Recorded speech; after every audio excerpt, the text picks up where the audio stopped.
In the grand halls of Royal Lodge, the morning light filtered softly through velvet curtains, falling across the face of a man who once stood at the heart of the British monarchy. Prince Andrew, the Duke of York.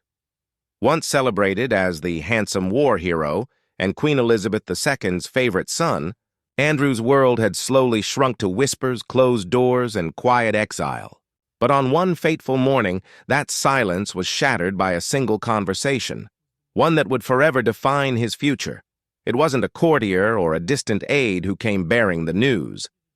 It was someone far closer, someone whose words carried both the authority of the crown and the weight of family. The message was simple, but devastating. His royal future was over. For years, Andrew had believed there might be a path back, that time, loyalty, and discretion would restore his standing. But the monarchy had changed.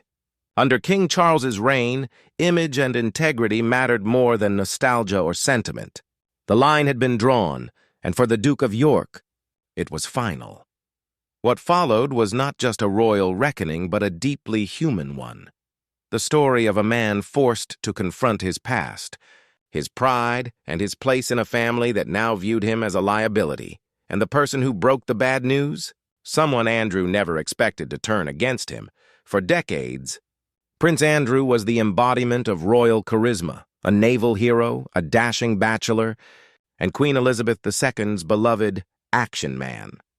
He was the prince who flew helicopters in the Falklands War, mingled with Hollywood stars, and carried himself with the easy confidence of someone born into privilege. But beneath the charm and bravado, cracks were forming, subtle at first, then undeniable. The 1990s were a turbulent time for the monarchy. Scandals seemed to ripple through every royal corridor, and Andrew's marriage to Sarah Ferguson only added to the storm. Their love story, once hailed as modern and refreshing, began to crumble under the pressure of media scrutiny and incompatible lifestyles. The now infamous photographs of Fergie with another man shocked the nation and marked the first major bruise on Andrew's reputation. After their separation, Andrew retreated from the spotlight, focusing on his royal duties and military connections. But even then, his friendships began to raise eyebrows. His association with controversial figures, businessmen and financiers with questionable pasts, became harder to ignore.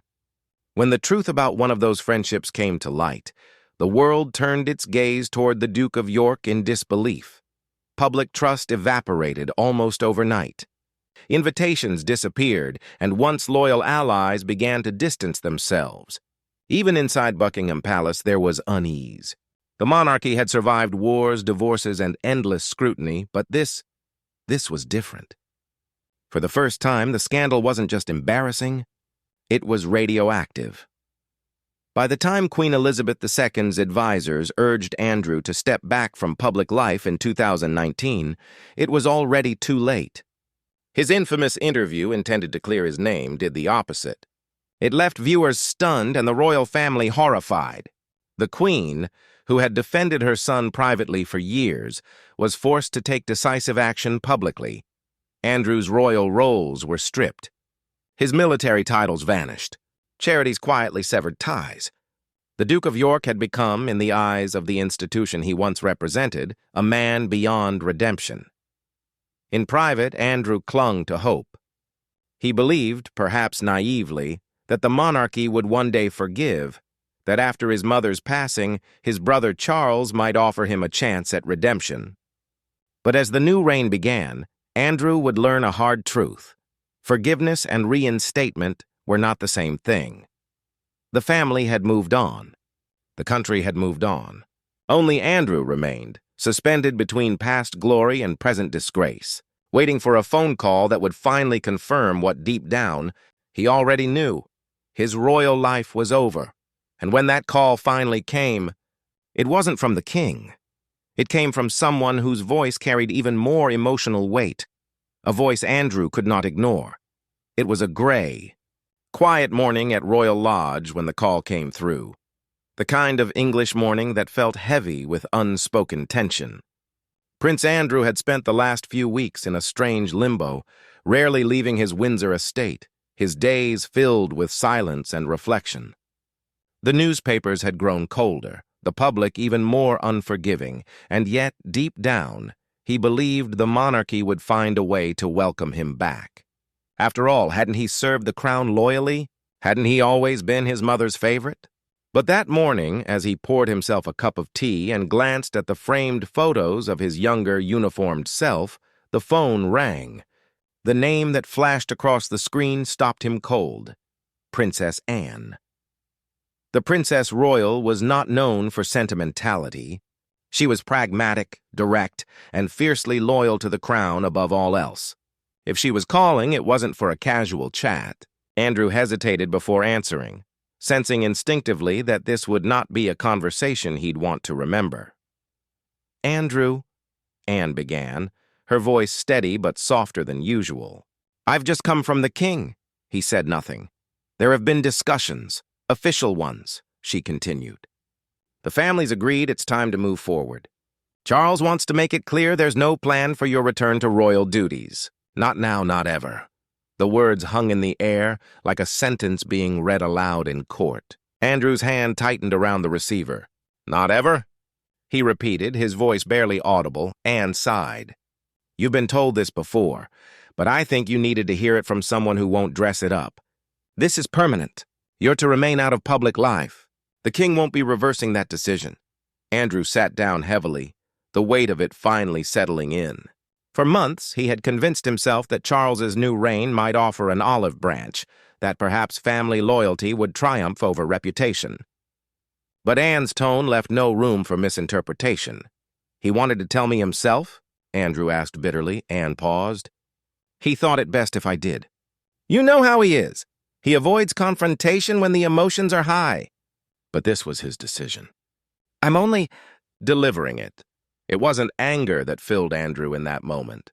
It was disbelief, and then an aching sadness. The woman on the other end of the line wasn't just a royal envoy. She was his sister. The same sister who had once teased him mercilessly at Balmoral, who had stood beside him through endless ceremonies and shared jokes about their family's formality. Now she was the one tasked with ending his royal life. Anne's voice softened further. "You need to start living quietly, Andrew. For your own sake, and for the family's. You'll always have our support privately, but publicly. That chapter's closed. There was nothing left to say." Andrew thanked her mechanically and ended the call. The silence that followed was deafening. Outside, the wind stirred the ancient trees of Windsor Great Park, whispering through the estate that had once echoed with laughter and guests. Now, only the sound of that conversation lingered, the moment when hope gave way to reality. For the first time in his life, the Duke of York truly understood what it meant to be royal. Not the privilege or power, but the price. Behind the heavy doors of Buckingham Palace, the air was thick with quiet determination. King Charles III had never wanted to be in this position, forced to make a decision that would pit family loyalty against the reputation of the crown. Yet, as monarch, he understood one thing clearly. The monarchy could no longer afford sentiment. Not in this age, not with the world watching every move they made. In the weeks leading up to Anne's call, meetings had taken place in carefully guarded rooms. Senior aides, royal advisors, and legal representatives all gathered under the king's direction to discuss the future of the Duke of York. There were no outbursts, no arguments, just the cold precision of an institution that had survived for centuries by protecting its image at all costs. "Can we ever see a path for him back?" Charles asked one morning, his voice calm but weary. Silence filled the room. Finally, one of his most trusted advisors spoke. "Your Majesty, public sentiment is unmoving. Any reinstatement, however minor, risks damaging the credibility of your reign. The monarchy has to represent accountability and restraint. This would undermine that entirely." Charles nodded slowly. Deep down, he already knew the answer, but it didn't make it easier. His brother had served, had loved their mother deeply, and had stood beside the family through many storms. But this scandal was different. It had left scars that could not be healed with time or tradition. "Then it's settled," Charles said at last. "He will not return to public life." When the meeting ended, the king sat alone in his study. A faint winter light poured in through the tall windows, illuminating the photographs on his desk, his sons, his grandchildren, and one of him standing beside Andrew in their naval uniforms, smiling in happier times. For a moment, the weight of both duty and brotherhood pressed down on him. He thought of their mother, how she had shielded Andrew as long as she could, even when the pressure grew unbearable. The late queen had always believed that family came first. Charles, however, had to think differently. His crown depended on public trust, and that trust had been shaken too many times already. Later that day, he called Princess Anne to the palace. Of all his siblings, Anne was the one he could rely on to be both honest and firm. When she entered, Charles gestured for her to sit. "I need you to speak to him," he said. Anne studied her brother carefully. "You're sure this is what you want?" Charles hesitated, then nodded. "It's what must be done. But he won't take it from me, not without resentment. You can tell him the truth in a way he'll actually hear it," she agreed quietly, though her eyes softened with concern. She knew this would break Andrew's spirit. Still, she also knew Charles was right. The family couldn't carry this burden into the new reign. That evening, when the king's private secretary confirmed that Anne had made the call, Charles simply closed his eyes and whispered, "Then it's done." But the decision, though final, didn't bring relief. In the solitude of his study, he felt the same ache his mother must have felt, the pain of being both monarch and brother, of choosing the crown over kin. To the world, it was a calculated act of leadership. To Charles, it was a quiet tragedy, one that would haunt him long after the headlines faded. And somewhere in Royal Lodge, Prince Andrew sat staring at the silent phone, realizing that his brother, once his greatest ally, had drawn a line that could never be crossed again. After that fateful phone call, the days at Royal Lodge began to blend together, long, quiet, and heavy with reflection. The grand estate, once filled with the sounds of guests and laughter, had grown eerily still. Prince Andrew spent most mornings walking the gardens, his footsteps echoing softly along gravel paths lined with ancient oaks. He was still a duke by title, but in truth he felt like a man without a kingdom. His world had become small, intentionally so. No more royal tours, no official invitations, no charities calling for his presence. The newspapers still mentioned his name, but always in the same tone: scandal, disgrace, and isolation. To many, he was no longer the handsome war hero who had served his country. He was a relic of another time, one the modern monarchy wanted to forget. Inside the walls of the estate, Andrew tried to keep a routine. He read military memoirs, tended to his horses, and occasionally visited his ex-wife, Sarah Ferguson, who still lived with him at Royal Lodge in a quiet, unconventional arrangement. Fergie remained his one constant, fiercely loyal, even when the rest of the world turned away.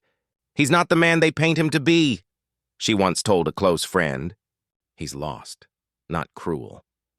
But Andrew knew better than anyone that redemption was out of reach. Every attempt to clear his name only seemed to reopen old wounds. The monarchy had moved on under King Charles, and Prince William's rising influence signaled a new generation, one with no room for controversy or sentimentality. Andrew's name had been quietly erased from official programs, his photographs seldom displayed in public galleries of the royal family. He still held out hope, though a small ember of faith that perhaps, someday, forgiveness might mean something more tangible. He occasionally wrote letters to his brother, not demanding reinstatement, but asking to contribute privately, to help behind the scenes, even in small ways. Most went unanswered, though once in a while, a polite acknowledgement would arrive from the palace, signed by the king's private secretary. Still, the silence between the brothers said more than any letter could. Charles's decision had been final, and Anne's call had only made it real. The Duke of York was no longer a working royal. He was family, but only in name. And yet there were moments of quiet redemption. He grew closer to his daughters, Princess Beatrice and Princess Eugenie, who visited often, bringing their children to see Grandpa.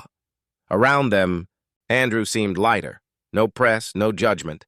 just the simple comfort of being loved for who he was, not what he represented. One evening, as the sun set behind Windsor's treetops, Andrew stood by the window of his study and looked out toward the castle. The distant lights shimmered against the fading sky. He thought of his mother, her voice, her unwavering calm, her belief that duty was both a gift and a burden. He whispered softly to the empty room, "I hope you'd understand." Because in the end, it wasn't just a story about scandal or punishment. It was about change. The inevitable, painful shift that comes when an old world gives way to a new one. Andrew had lived long enough to see his family evolve without him, to realize that sometimes the greatest lesson of royalty is humility. And as night fell over Royal Lodge, the man who once walked proudly beside the Queen now stood alone, a shadow of the past, not exiled by decree, but by time itself. Still, somewhere beneath the weight of regret, there remained a trace of something unbroken, the faint, flickering hope that history, in all its harshness, might one day remember him not for his fall, but for how he learned to live beyond it.